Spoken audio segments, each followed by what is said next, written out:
In a recent interview with Swisse Vitamins and Supply Company, Chris Hemsworth confirmed what many had already suspected. The shooting of Thor: Love and Thunder will start in January. This was not entirely the team's wish, but the current situation did not allow an alternative. The filming will take place in faraway Australia, where Hemsworth as Thor and Tessa Tompson as Valkyrie will stand in front of the camera. Natalie Portman as hammer-swinging Jane Foster, a.k.a. Mighty Thor, and Christian Bale, as not yet further defined villain, will also be part of the team. Behind the camera, Taika Waititi as director is responsible for the creative realization, while Katie Robinson is in charge of the script. The current release date is February 11th, 2022.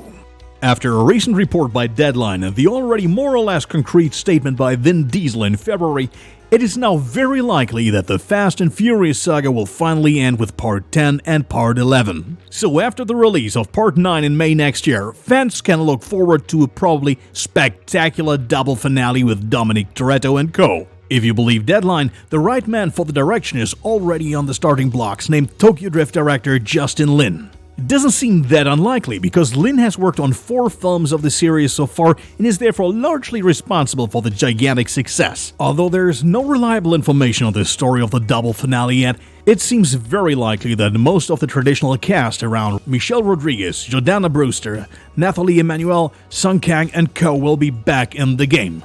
But before that happens, Fast and Furious 9 adds a chapter to the story before it leads into the grand finale. WWE superstar John Cena will appear in the next part as Toretto's enemy brother Jacob and possibly have a few more conflicts with Dom.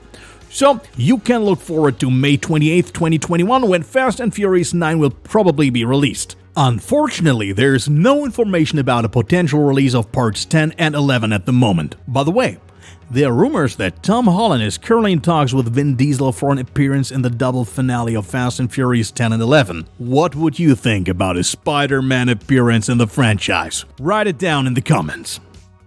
Almost 11 years after the release of the 3D spectacle Avatar, the successor is shot and post-production is in full swing. This week, we could see a surprise on the official Twitter channel of Avatar, because it seems that Eddie Falco will embody General Ardmore, the commander of the military organization RDA. Of course, many fans now ask themselves if this could be a hint for a new bad guy role in the Avatar universe. After all, the RDA is not exactly known for its diplomatic skills with the Na'vi, but rather for the exploitation of important resources. It seems that General Ardmore will follow in the footsteps of his unscrupulous predecessor Colonel Miles Quaritch and continue his work, not only in Avatar 2, but also in the successors as it seems. The story will focus on the family life of the young parents Jake and Neytiri, who have to fight the bitter battle with the RDA on the one hand, and on the other hand will show the wonderful underwater world of Pandora in all its glory for the first time. The release date of Avatar 2 is currently set for December 2022.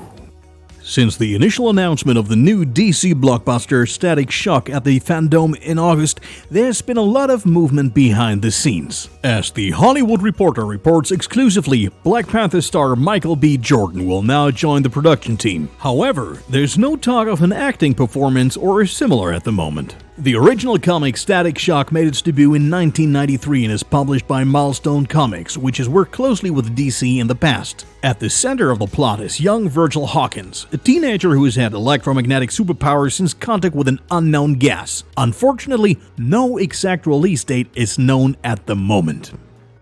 Since its release in 2017, Justice League has had a hard time convincing its fans. So it was all the more gratifying to hear in May that original director Zack Snyder, after retiring for personal reasons, would release his own cut version. The so-called Snyder Cut will be released next year as a miniseries and later as a 4-hour film. It's logical that there will be no lack of new scenes to shoot, and so Jared Leto will once again slip into the role of the Joker. Quite interesting, after all, Leto was never originally planned. Also, Darkseid, the villain of the piece who is missing in the movie version, will now appear in Snyder Cut for the very first time. A much bigger role will be given to Ben Affleck as Batman, Ray Fisher as Cyborg, and Amber Heard as Mera through several retakes. You can look also forward to new music, because the Dutch junkie XL, who also composed for Mad Max Fury Road, will contribute some tracks. So far, the release of Zack Snyder's Justice League is planned for the first half of 2021 on the streaming service HBO Max. Fans may even be able to see another DC spectacle in the cinema this year, namely Wonder Woman 1984. After a total of 6 postponements, however, many are not sure whether the cinema date for the screen adventure on December 25th, 2020 can be kept. Director Patty Jenkins is skeptical to say the least, as no one can be sure what the situation will be like in a few weeks. According to a report by Variety, the cinema business in the USA could recover at least for a short time during cinema openings in the state of New York, which is important for the film world, which in turn could be an incentive for Warner to release the film this year.